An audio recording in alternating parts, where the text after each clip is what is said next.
Recording studio Bihar Sharif.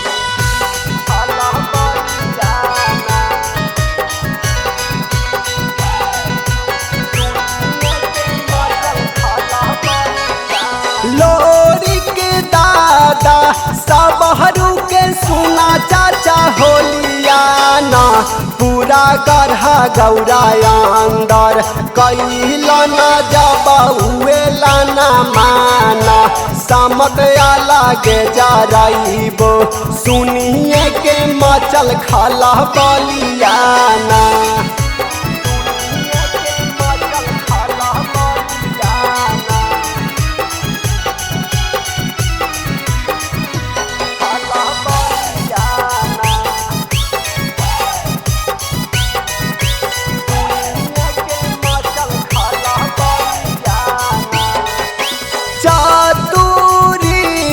पनिया माँ के चलत रहे धकाबाना दादा साबारू बाता बाले बांदा करी दे तौ दुकानियाना बाबू कहाँ माँ से लाइबा खेले खातिर रंगा बाया पनियाना समत आला के जा रहीबो।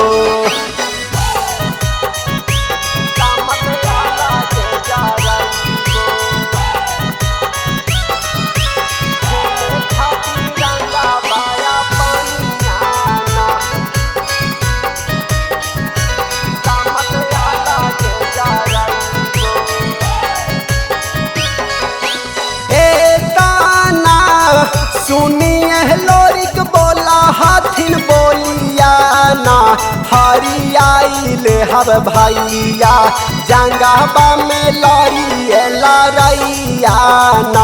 समत लागे जा रहीबो सुनिए के मचल खाला बलियाना समत लागे जा रहीबो।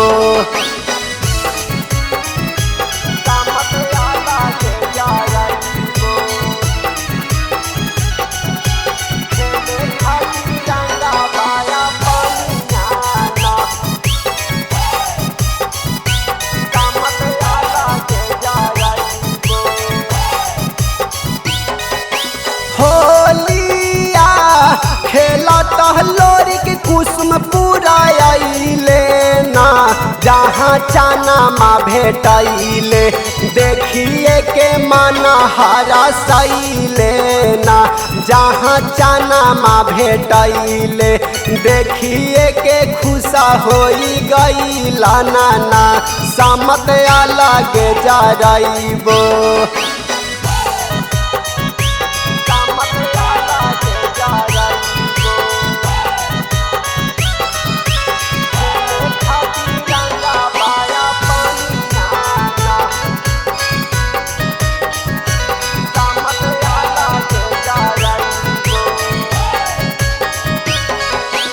गाई गाई कहे लालू बाबा बीरा होलियाना माता भूली हाय भैया दादा लोरिक हाला खीना साना माना माता भूली हाय भैया यादू कुल के हाला खीना साना माना समत लागे जा रहीलान।